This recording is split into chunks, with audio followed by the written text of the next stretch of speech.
안녕하세요. 저는 50대 중반의 남자이고 사업을 하는 사람입니다.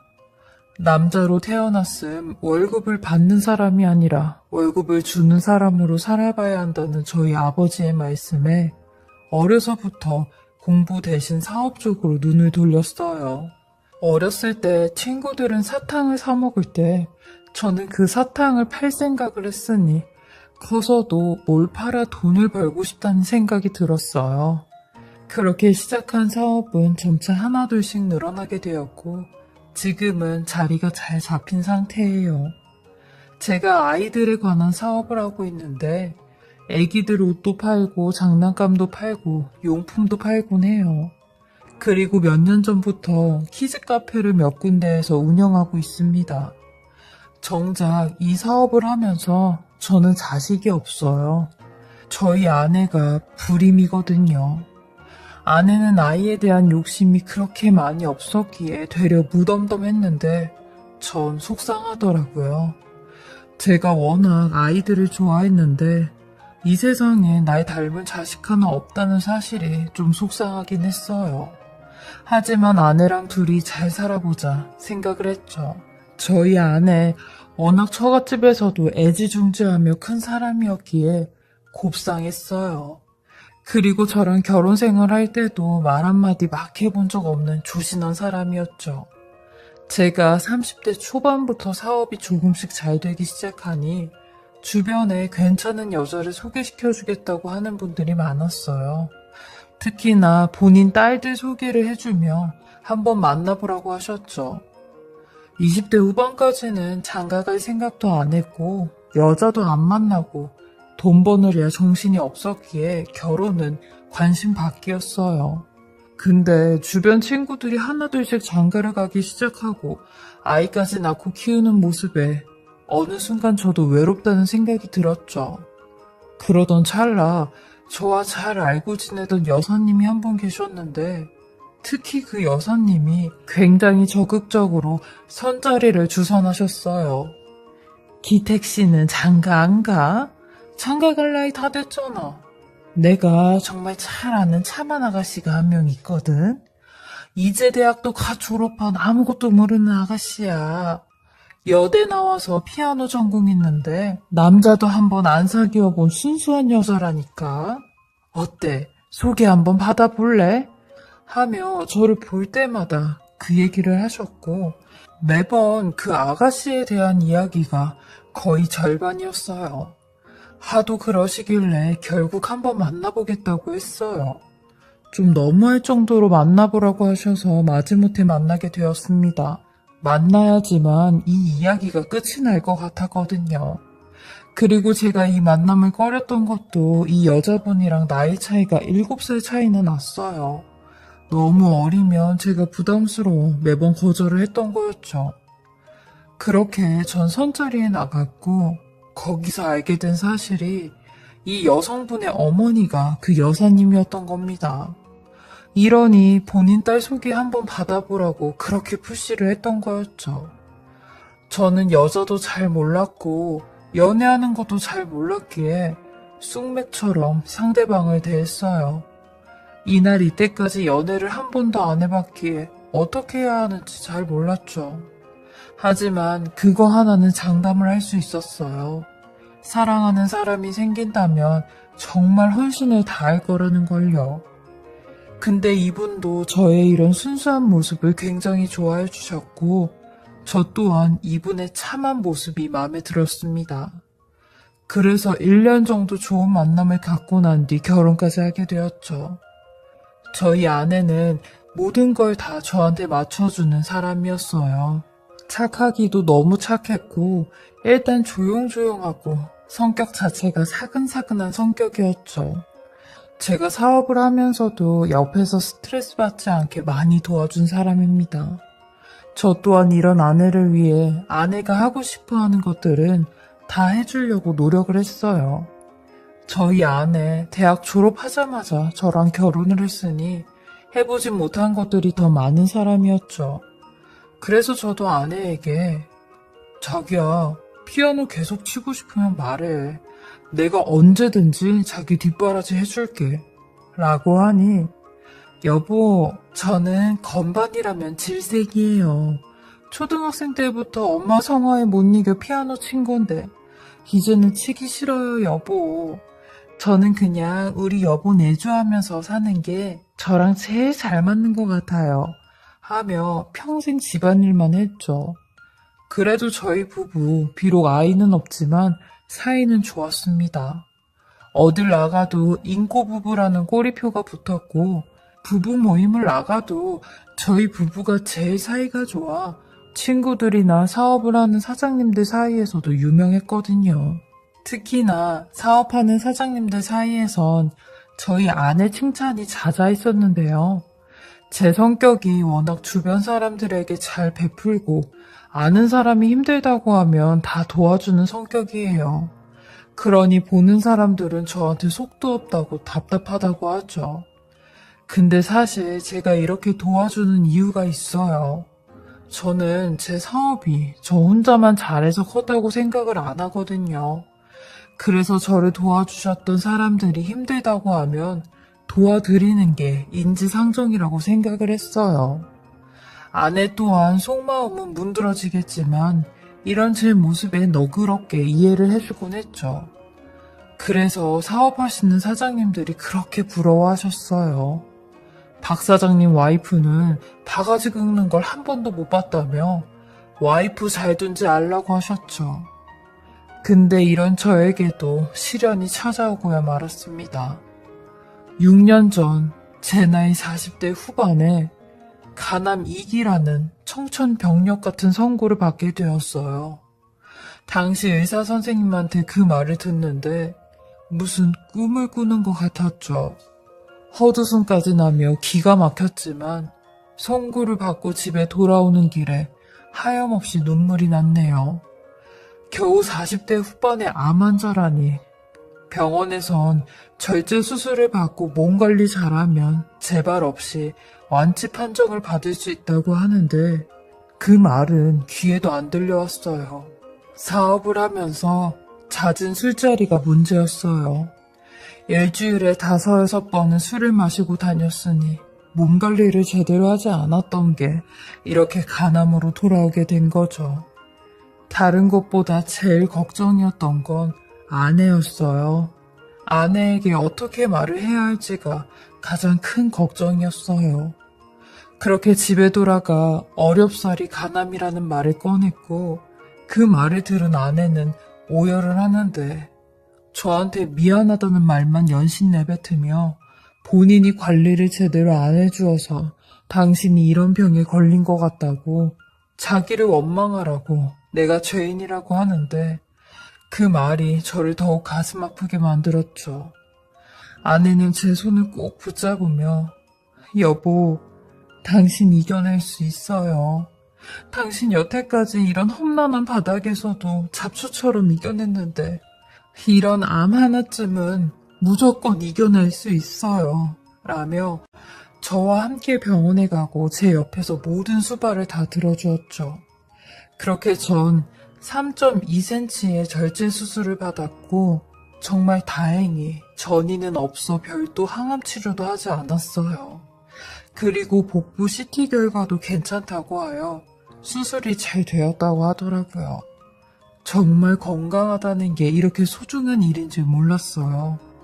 그리고 스트레스가 독이라는 의사 선생님의 말에 아내도 절대 스트레스 주지 않겠다며 이제 건강관리에만 힘쓰자고 절 다독여 주었죠.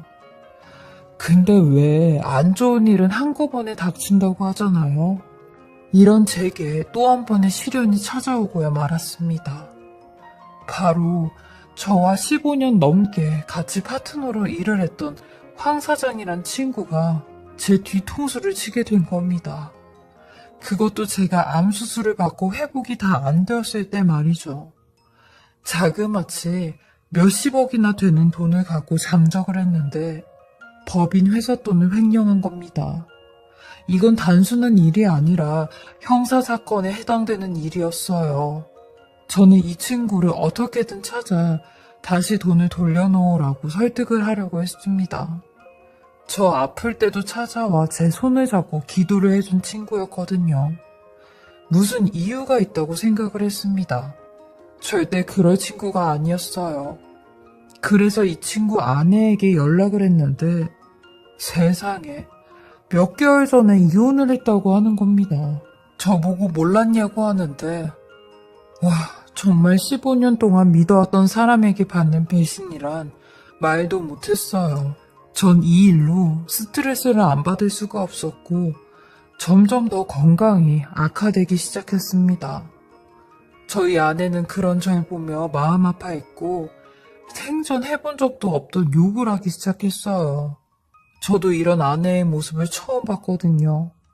그 정도로 저희 아내도 화가 많이 나 있는 상황이었죠. 아니 여보, 그 황 사장 놈 진짜 미친 거 아니에요? 어떻게 당신 등에 칼을 꽂을 수가 있냐고요. 내가 그 인간 말종 같은 놈 어떻게든 잡아서 단두대에 올리고 말 거예요. 당신하고 함께한 세월이 고작 그 돈이 더 중요하대요? 당장이라도 그 버러지 같은 인간 내 손으로 아주 없애버리고 싶어요. 라며 곱상한 아내 입에서 이런 험한 말들이 튀어나오는데 그만큼 아내도 제가 황 사장을 얼마나 믿었는지 알았던 거죠. 저는 점점 기력을 잃어갔고 아내는 이런 저를 대신해 황 사장을 경찰에 신고했고 수소문하며 그 사기꾼을 찾으러 다녔어요. 저는 저 때문에 이런 고생을 하는 아내에게 미안했고 죄스러웠습니다. 평생을 곱게 살다가 노년에 이런 고생을 해야 하니 아내 얼굴조차 제대로 볼 수가 없었죠. 그리고 더 감동인 게 저희 천사 같은 아내, 저를 살리겠다며 항암 효과에 좋은 버섯을 따러 직접 산으로 다녔어요. 산에 있는 버섯들이 시중에 파는 버섯보다 더 귀하다며 몸에 좋은 것들을 죄다 다 따온다고 하며 나갔죠. 이런 아내에게 미안하고 고마울 따름이었습니다. 제가 처복이 많은 사람이었죠. 그러던 어느 날 아내가 본인 사촌 언니 부부를 따라 강원도 산골짜기로 버섯과 약초를 캐러 간다는 겁니다. 이번엔 한 이틀 정도 집에 못 들어올 것 같다고 하는데 저는 미안한 마음도 들었지만 무엇보다 마음이 편치 않아 그렇게까지 안 해도 된다며 가지 말라고 했습니다. 나 고친다고 당신까지 병나면 안 되니까 가지 마. 그리고 당신 사촌 언니네 부부는 위험한 곳으로 많이 가잖아. 그러니까 그냥 집에 있어 라고 했죠. 근데 아내는 기어코 새벽에 저 몰래 강원도로 가버린 겁니다. 아내는 연락을 해도 연락도 안 받고 사촌 언니네 부부는 연락처도 아예 몰랐어요. 그리고 그날따라 이상하게 무슨 안 좋은 일이 생길 것 같은 불안한 느낌이 계속 들었어요. 제가 사업을 오랫동안 하다 보니 이런 촉이 꽤 좋은데 그날은 이상하게 더 그랬죠. 그러다 아내가 법인 차량을 갖고 나간 걸 알게 되었습니다. 법인 차량은 운행일지 때문에 자동차 위치 추적기가 달려져 있었거든요. 그게 생각이 난 거죠. 그래서 곧장 위치 추적기 어플로 차량의 현재 위치랑 이동 경로를 실시간으로 보게 되었는데 진짜 아내의 말대로 어디 강원도를 향해 가고 있더라고요. 저는 그걸 보자마자 무조건 아내를 데리고 와야겠다는 생각이 들었고 저 대신 운전을 해줄 수 있는 제 친동생에게 연락을 해 같이 좀 가자고 했습니다. 그렇게 전 아내의 뒤를 따라갔죠. 아내는 휴게소도 몇 번씩 들려서 다시 출발을 했기에 저희와 거리가 점점 좁혀져 갔고 어느 한 곳에 멈추게 되었습니다. 저희도 한 몇십 분 뒤에 아내의 차가 주차되어 있는 곳에 도착을 했고 어느 한적한 산 모퉁이였어요. 아내가 타고 온 차도 보였고요. 그리고 동생과 함께 아내를 찾으러 다녔는데 얼마 못 가 수상한 집 같은 컨테이너가 덩그러니 놓여져 있는 겁니다. 그리고 그곳에 다가갈수록 사람의 목소리가 들려오는데 저는 혹시나 하는 마음에 밖에서 누구 계신가요? 라고 큰 소리로 물어보니 이윽고 어떤 남자가 문을 열어 나오는데 전 그 남자를 보고 할 말을 잃고야 말았습니다.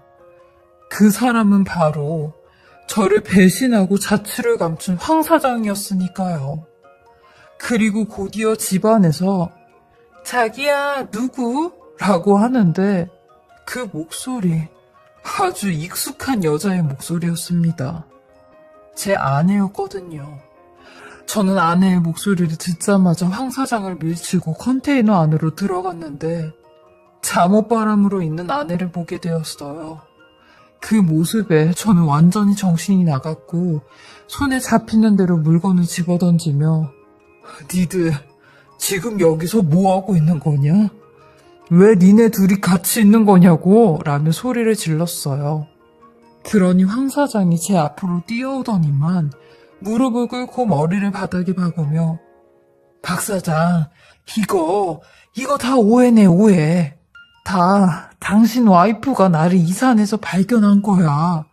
라는 말도 안 되는 소리를 짓거리고 있는데 전 그런 황 사장을 이렇게 멱살을 잡으며 너 지금 내가 웃음냐고 했어요. 사기꾼 잡으러 간 여편네가 잠옷바람으로 이러고 있는 게 말이나 되는 소리냐며 너는 진짜 사람이 아니라 짐승이라고 난리를 쳤죠. 그리고 동생한테 지금 당장 경찰서에 전화해서 사기꾼 잡았다고 하라고 했어요. 그리고 제 아내라는 여자는 저의 다리를 움켜잡으며 여보, 제가 죽을 죄를 지었어요. 한 번만 용서해주세요. 황 사장이랑은 당신이 생각하는 그런 일은 없었어요. 그러니까 당신이 한 번만 용서해주면 안 될까요? 제가 얼마나 당신을 생각하는데요. 당신 아플 때도 옆에 있었던 사람이 저예요, 저. 그리고 이날 이때까지 평생을 당신 곁에서 있어줬는데 그 정을 생각해서라도 용서해 주실 거죠? 라는 아내에게 뻔뻔스럽게 그지없다고 했네요. 나는 당신한테 얼마나 미안하고 죄책감까지 들었는지 아냐고 했어요. 근데 이렇게 뒤통수를 치냐고 소리를 질렀죠. 니들이 정말로 결백하면 핸드폰 잠금 전부 다 풀어보라고 했어요. 그러니 당연히 황 사장은 핸드폰을 집어 던지고 박살을 내려고 하는데 등치 좋은 저희 친동생이 황 사장을 붙잡고 빨리 핸드폰 잠금 풀라고 했습니다. 이거 안 풀면 내가 우리 형 대신 가만히 안 있겠다고 하는 바람에 핸드폰 잠금을 풀게 되었어요. 그리고 알게 된 이 두 것들의 실체는 말로 표현할 수 없을 정도로 어마어마한 충격이었습니다. 아내의 핸드폰엔 당연히 기록이 없었고 황 사장의 핸드폰엔 엄청난 증거들이 남아 있었는데 둘이 나눈 메시지부터 깨톡 그리고 보기 힘든 사진들까지 이 두 것들은 진짜 사람도 아닌 인간 쓰레기들이었습니다.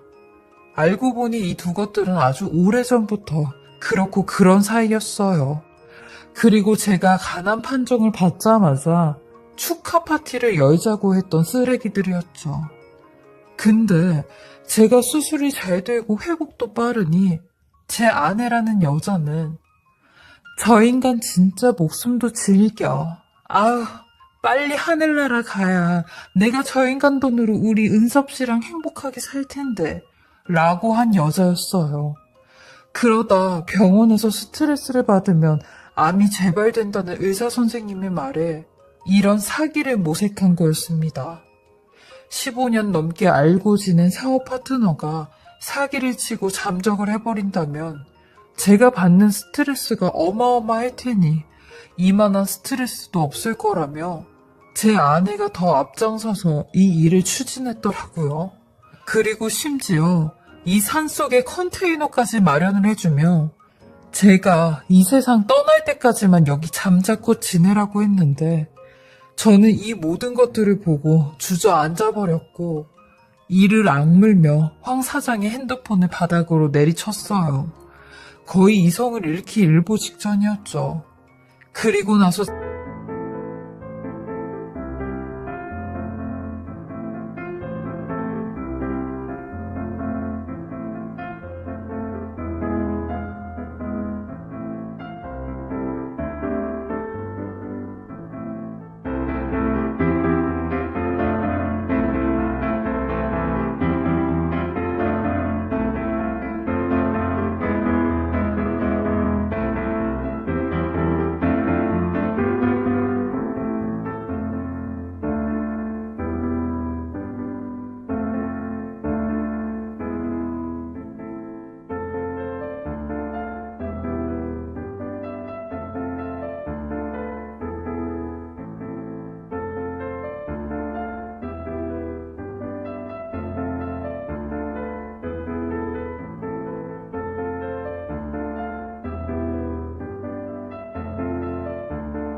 제가 막 그 여자랑 황 사장한테 달겨들려고 하니 저희 친동생이 절 가로막더라고요. 형 이러다가 진짜 큰일 난다며 일단 진정하라고 하는데 만약에 동생이 없었다면 정말 큰일이 나고도 남았을 거예요. 그 정도로 분노와 증오로 눈이 뒤집혀졌거든요. 그리고 얼마 후 동생이 신고한 경찰들이 도착을 했고 황 사장은 경찰에게 연행이 되었어요. 저는 아내와 집으로 올라와 단판을 지었죠. 너 같은 쓰레기를 안고 산 내가 등신이었다며 20년 넘게 불려우를 데리고 살았다고 나가라고 했어요. 그리고 내 집에선 네 거는 단 한 개도 없다고 했네요. 여태 너 내 돈으로 살지 않았냐고 했죠. 이 옷들도 이 가방 신발들도 다 내 돈으로 산 거니까 넌 빈몸으로 나가라고 했어요. 그러니 억울하다면 난리를 치는데 종당엔 저한테 뭐라고 했는지 아세요? 그럼 여태 내가 네 입에 넣어준 버섯값 내놔 라고 하더라고요. 그 말에 어이가 없어. 네가 그 정도로 찌질한 여자인지 몰랐다고 했어요. 그리고 그 돈 받고 싶으면 법원에서 받아가라고 했네요. 네가 나한테 위자료 주는 돈으로 그 버섯값 준다고 했어요. 그러니 길길이 날뛰며 지도 최고로 좋은 변호사 쓴다고 하는데 한껏 비우고 나가라고 내쫓았네요. 그러니 얼마 안 돼 장모님 전화가 불똥 터지게 왔죠. 저는 받지도 않았습니다. 그 여자랑 관련된 사람들 번호는 전부 다 차단했어요. 그리고 이혼소장 접수했고 얼마 안 돼 모르는 번호로 전화가 한 통 왔습니다. 아내였죠. 아내는 끝까지 지 자존심을 세우며 나 선보고 당신이랑 결혼했을 때도 엄마 때문에 억지로 결혼한 거야. 나 취직한 거라고. 당신이 좋아서 결혼한 게 아니라 나 대학 졸업하고 편하게 당신이 갖다 주는 돈 쓰려고 만만해 보이는 당신 꼬셔서 결혼한 거라고. 아주 약올라 죽겠지? 소장 어떤데? 아주 잘 받았어. 그래, 법원에서 보자고 라며 소리를 질렀죠. 하지만 법은 아내의 말과는 다르게 호락호락하지 않았어요. 저는 이 여자한테 위자료랑 피해보상 다 받아냈고 재산 분할에서도 제 기여도가 매우 큰 점을 고려해 아내에게는 20% 떼어주었습니다. 아주 만족한 결과였죠. 제 변호사가 말하길 원래 전업주부한테는 30% 떼주면 거의 최대로 주는 거라고 했는데 저희 부부는 애도 없어서 아내가 육아도 한 번 안 했고 집안일도 평생 가사도우미 아줌마를 썼기에 가사노동도 없었죠. 그렇기에 20% 떼주면 아주 만족한 분할이라고 했습니다. 맘 같아선 제 피 같은 재산 한 푼도 주고 싶지 않았는데 이 정도로 만족했죠. 그리고 아내한테 받은 위자료랑 피해 보상으로 그깟 버섯값 던져주고 나왔습니다. 아, 그리고 황 사장한테도 위자료 받아냈고 현재는 형사소송 진행 중에 있습니다. 변호사님 말로는 이득액이 5억 원 이상이어서 아마 3년 이상의 유기징역 생각하고 있다고 하시더라고요. 그리고 이를 같이 도모한 아내도 현재 조사를 받고 다니고 있습니다. 제가 이 여자랑 이혼 소송하면서 그동안 몰랐던 게 참 많았는데 이 여자 아예 부부애라는 게 없는 사람이었어요. 아내는 제가 다른 사람들에게 베풀고 도와준 걸 이해해주는 게 아니라 그냥 자기랑 상관이 없다고 생각을 했기에 이해해주는 척 했던 거였더라고요. 하긴 저를 정말 생각해주고 사랑했던 사람이라면 잔소리도 하고 바가지도 긁었을 텐데 이 사람은 20년 넘게 저랑 살면서 단 한 번도 그런 소리를 해본 적이 없었거든요.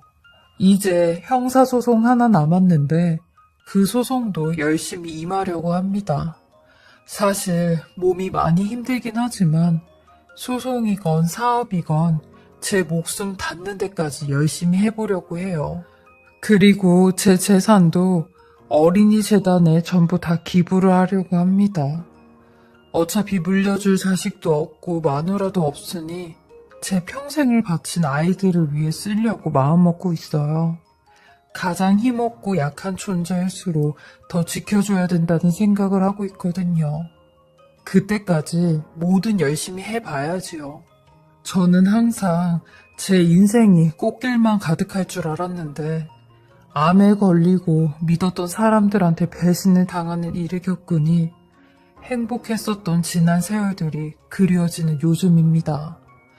이제 혼자 남은 인생 후회 없이 잘 살아가는 게 제 마지막 목표가 되었어요. 제 한풀이 같은 이야기 들어주시고 읽어주셔서 너무나 감사하고요. 다들 힘들고 지치실 때마다 저 같은 사람 생각해 주시며 기운 내시길 바라겠습니다. 항상 행복하시고 건강도 잘 챙기셔서 아프지 마시길 바라겠습니다. 지금까지 커피앤톡이었습니다.